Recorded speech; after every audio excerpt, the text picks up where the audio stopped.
Welcome to our series on grief.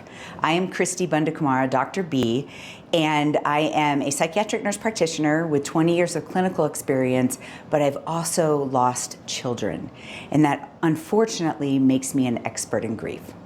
So we are going through this grief series where I'm reviewing grief theories, maybe cultural things around grief, and really trying to go through a process of grief for myself as I'm researching these theories and theorists.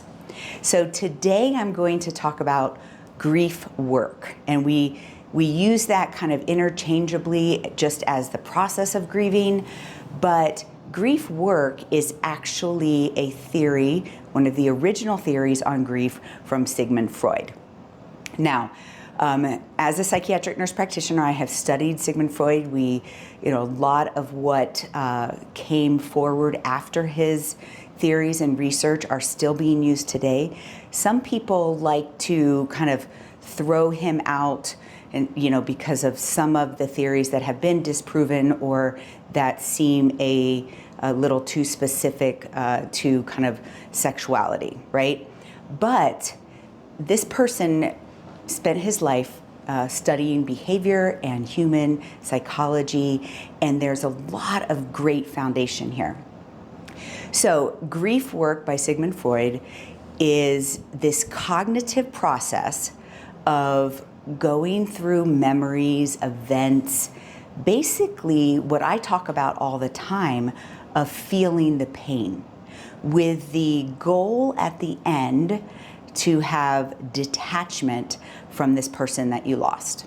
So, as a grieving mother, the word detachment is a trigger. Like, these are my children. I have given birth to them. are a part of me physically and energetically.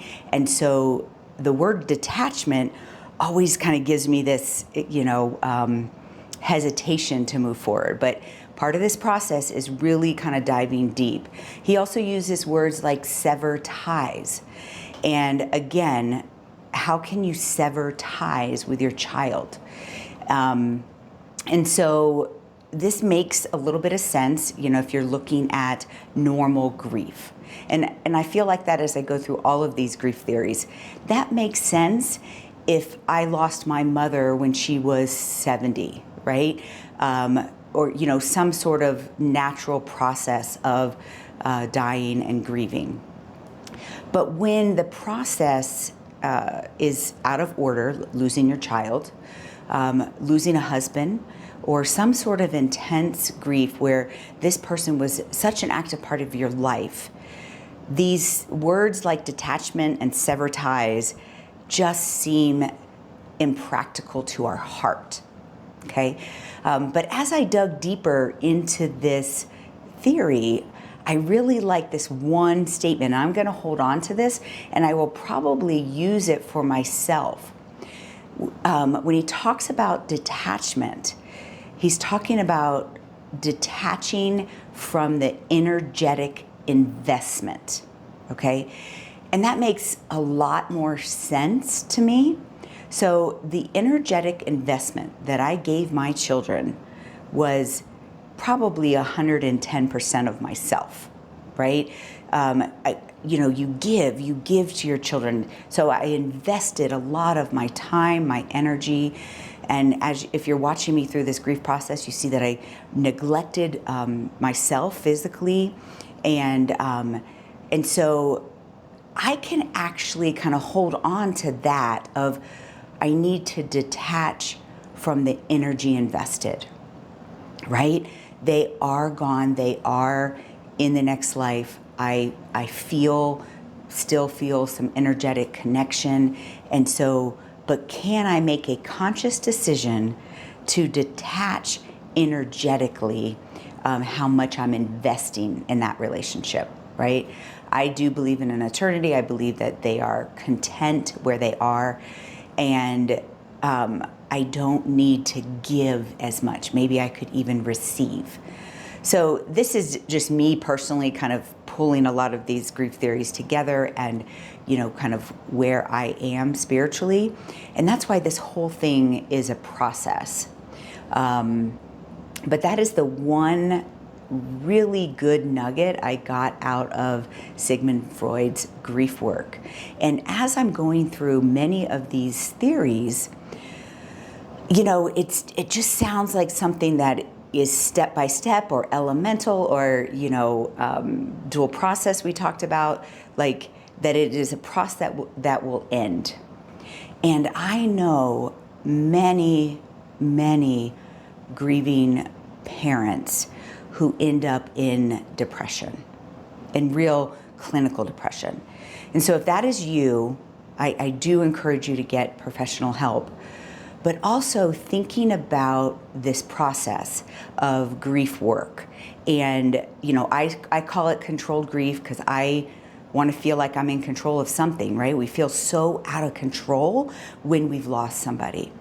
And so I call it controlled grief. I want to have some control over this process. And so I take that time and you know, try to use both my mind, my heart, mental energy, spiritual energy, and kind of have some sort of control over this process of grieving.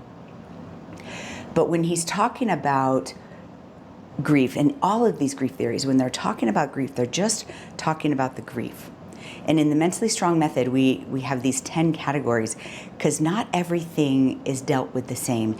And I often find that grieving parents or people who have experienced intense loss, there's other factors contributing to their inability to move forward. So in another video, we talk about prolonged grief disorder. You know, it's a type of complicated grief. But is there other things going on? And many times there's also this kind of major depression that has emerged from the grief.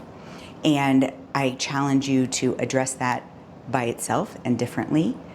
And when you are trying to go through this intense grief process, know that you should be looking at some of these other categories. And negative self-talk often comes up. I hear people say, you know, I can't do this. You know, I wasn't good enough. You know, these negative things that you're saying to yourself are actually a different category. They're not in your grief. And so if we just look at Freud's grief work theory, if you are doing it in the isolated, what I call a category of grief, I think this process is what I'm talking about as far as controlled grief. You know, taking the time to actually feel that pain.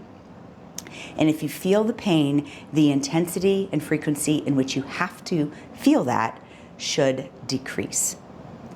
But another one of Sigmund Freud's theories is that depression is anger turned inward. And so we know that many people experience anger as a part of the grief process. And have you turned that anger towards yourself? And now you are actually depressed, right? And so that is a different process of healing when you've turned that anger inward and made it into depression. Not consciously. I'm just saying, like, these are theories of what, you know, why, or maybe why you are feeling depressed. And again, and I've talked about this in other videos, there is a big difference between clinical depression and feelings of or depressed mood. We all feel depressed mood, which is like, you know, excessive sadness. But clinical depression, when it starts to impede your function, then we're talking about a different process. So taking care of yourself, doing grief work. This is a theory, but it's also an action. Like taking action of, I've got to do this grief work, otherwise it's going to impact me in other areas of my life. So continue to follow me on my journey of grief, but also kind of commit to that grief work. It's painful. It's not something we want to do. We avoid pain. Like, that's a natural thing, to avoid pain. But if you avoid this pain, it will come out in other ways. And if we want true healing and kind of being able to, you know, embrace life and reinvest in life, then we have to do the work. So that is Sigmund Freud's grief work theory. And continue to follow me. I believe that you are mentally strong.